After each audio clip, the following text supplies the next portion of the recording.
Good evening and welcome to your English news package with Radio and Television Tonga for the hour.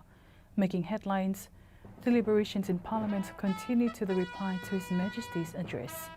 Prime Minister launched the Trade Fair 2022 of the Trade and Economic Development Ministry, and the People Representative of AWA 11 concerned with the loss of local workers to the seasonal workers program in New Zealand and Australia. We'll have these and more stories later on in the bulletin, including the sports and the latest weather updates. Now for the stories in details. Deliberations in Parliament continued this morning, but was held in-house without any live broadcasting. Information from the Office of Parliament says the session is held in-house while members of Parliament deliberated on the reply to His Majesty's opening address. The Speaker of Parliament, Lord Whakawhanua, says the agenda number 5.1 of the House is the second report for the year 2022, which is the Select Committee to draft the reply to His Majesty's address. However, in His Majesty's address to open the 2022 session of the Legislative Assembly on the 11th of January, His Majesty says the challenge for Tonga's future is clear, and it's now up to the Legislative Assembly to formulate policies for government to implement in finding solutions. His Majesty says the government must prioritise the development goals to have enough resources for everyone's needs. Indeed, His Majesty says it must prioritise the private sector-led developments as clearly and jointly stated by Tonga's development partners and its people. One of the issues the King raised was health, COVID-19 and the significance of education for his people. He also raised the issue of illegal drugs and what the government could do to address these issues. Deliberations continued this week since its adjournment 2 weeks ago. Parliament welcomed the 3 newest members of Parliament after they successfully took their oaths yesterday. There are many employment opportunities in Tonga, but people still choose to be employed overseas under the seasonal workers programs in New Zealand and Australia. The issue was raised during deliberations in Parliament this afternoon. The issue was raised by the People Representative of AWA 11, Dr. Daniela Fusimalohi, who was concerned about the employment opportunities in Tonga. He says there are various employment opportunities here in Tonga, but people do not want to seek these employment and are awaiting the opportunity to travel overseas and work there. The concern is because some of those working overseas in the seasonal work program are those who have received their diplomas. Meanwhile, the Prime Minister, Honourable Nuku'alofa, says half of Tonga's population, according to the latest census, are those between the ages of 22 and below. Honourable Nuku'alofa adds they noticed this issue at the beginning of the year, where businesses were looking for workers during COVID-19 lockdown, and many jobs, including government ministries, have lost many of their employers to the seasonal workers program.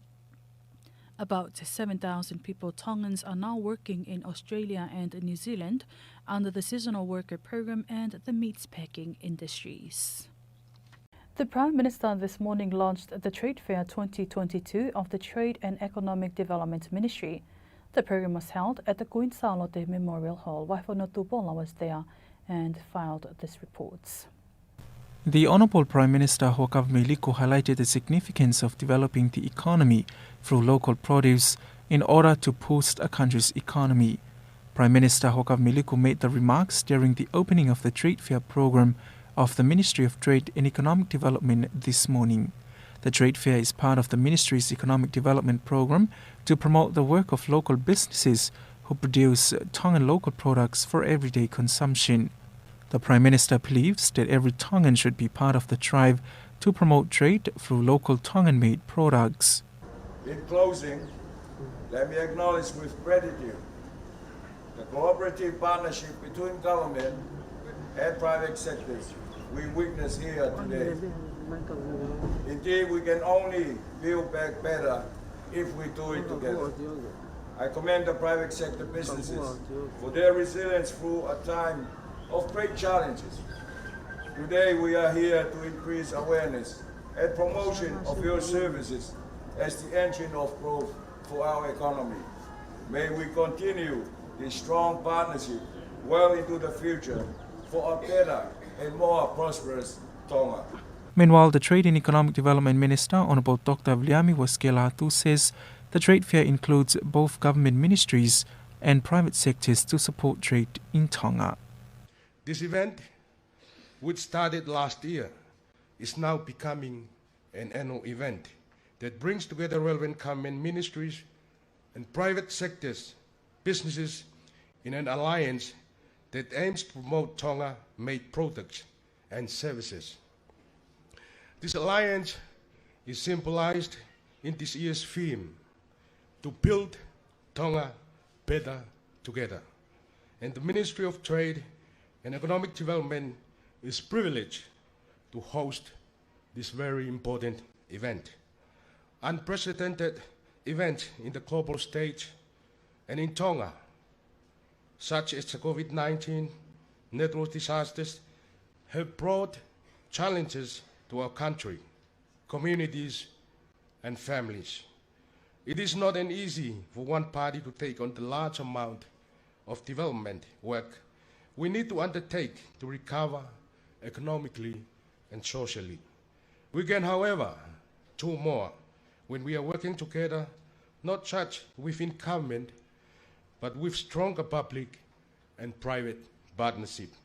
The Trade Fair 2022 has now opened for the public until Saturday. The Trade Fair 2022 theme is Building Tonga Better Together. For Radio and Television Tonga News from Trade Fair 2022 from the Queen Charlotte Memorial Hall, I'm Vafonatu Pola. More than 30 witnesses have been interviewed by police regarding the fire incident at Vava'o.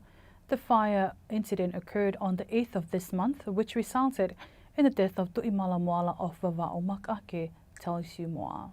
The Deputy Police Commissioner, David Tavalia, says they have begun analyzing information collected from these witnesses to ensure the original case of death for Tu'imala Moala. It is understood that this is one of the most frequently discussed issues on social media, and Vailea says that people should let them do their job while requesting those who have information that might help them with their investigation to report to their nearest police station. Police are working closely with firefighters at the crime scene.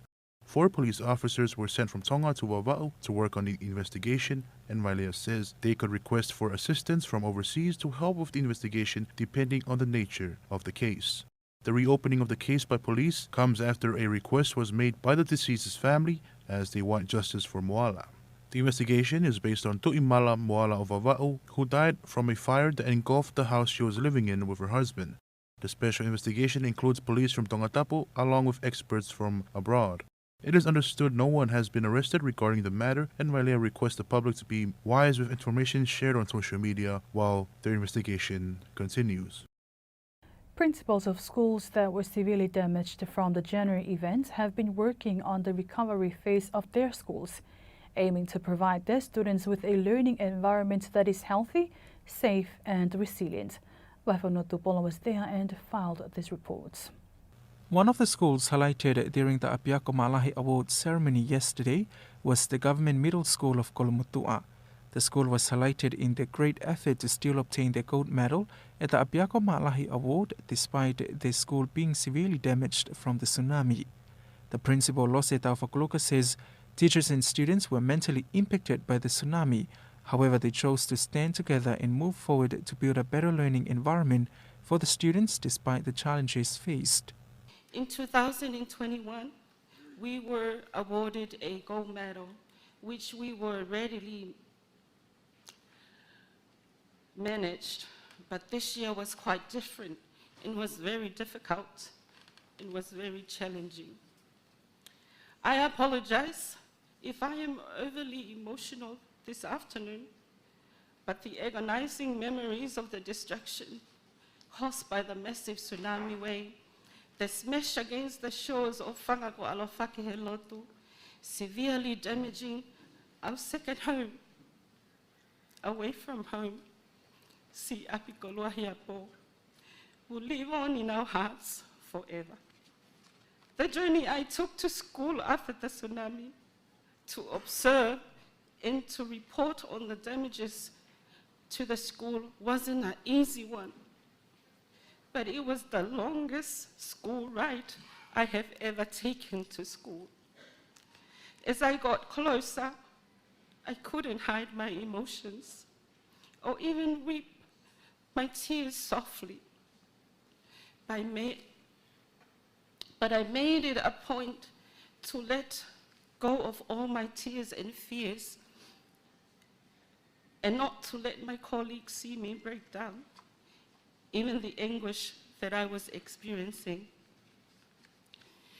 The next day was our first day at school, and we were all quite emotional because we felt lost, and as if there was no hope for our school. The teachers were questioning each other non-stop. How can we get over this? And it went on and on.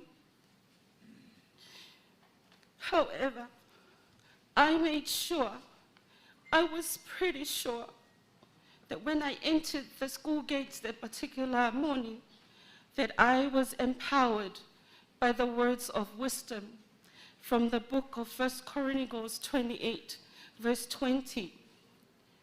Be strong and courageous and do the work. Do not be afraid or discouraged, for the Lord God, my God, is with you. He will not fail you or forsake you until all the work is finished.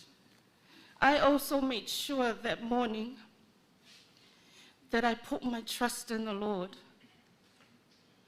that we will overcome all our challenges and hardships with encouraging words from the hymn 605.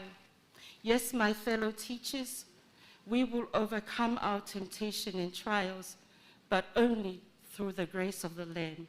Koloka adds the school managed in a short time to rebuild the school and was able to resume learning in the classrooms once again. Our mission was our main goal, to provide a healthy and safe school environment for our children, enabling their return to school and to forget about the terror that they experienced during the tsunami, and to be able to focus on their studies and to enjoy being at school once more.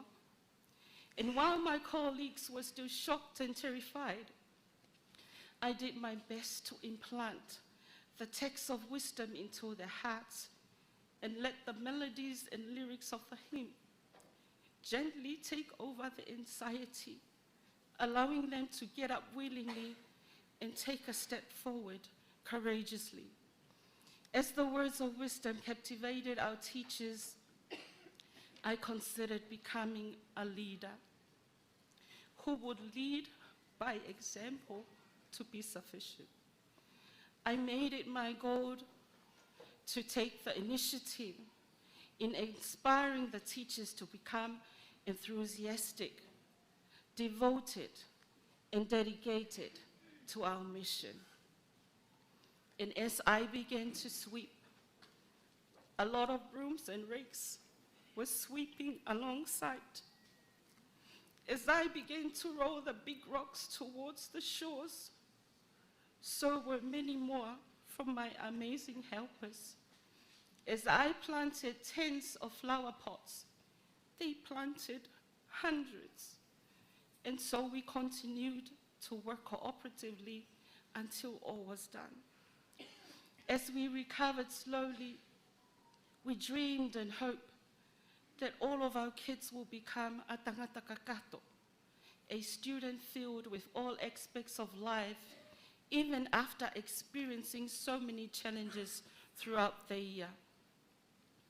And it was at that point that we decided to rebuild our physical education through planting vegetable gardens, flower pots, and many more, to provide a healthy environment such as sanitation, hygiene, a healthy and safe area, to understand our children's social environment when making decisions, to check on the emotional well-being and for our children as well as our teachers, and to make sure that school has freedom from discrimination and abuse.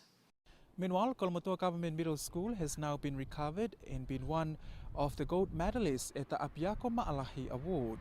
Vaifonatu Pola for Radio and Television Tonga News, From Kolomotua Government Middle School. And the 10 schools in Tonga are expected to receive a resilient water system following the installation of filtration machines to assist their students receiving clean water and hygiene sanitation. Nuku'alofa with that story. And the installation is underway following the arrival of engineering students from Canterbury University to install these filtration equipment in schools. This is a project under the EcoCare Pacific Trust and has installed 7 water filter systems into schools in Tonga, mainly the island group of Ha'apai. This project will make the number 10 and much more in the future.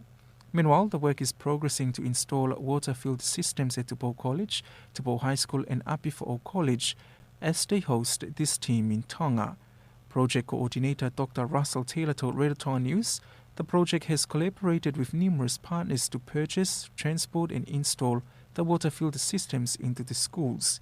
The collaboration includes the Irish Embassy of funding to purchase the systems, while Davy Water Products and Micro Plumbing are the suppliers of the systems. He added the team in Tonga is led by Dr. Ricard Mendoza to support the project installation with his students from the Humanitarian Engineering course at the University of Canterbury. The 5 students who volunteered to participate in the installation are Tamara Claire Stratton, Tim Dunshee, Evan Kaikul, George Mortlock and Brian Uripeno. The project is the latest of numerous health, education and environmental projects that EcoCare has been involved in since the inception in 2006. Radio and Television Tonga News will follow up on the issue.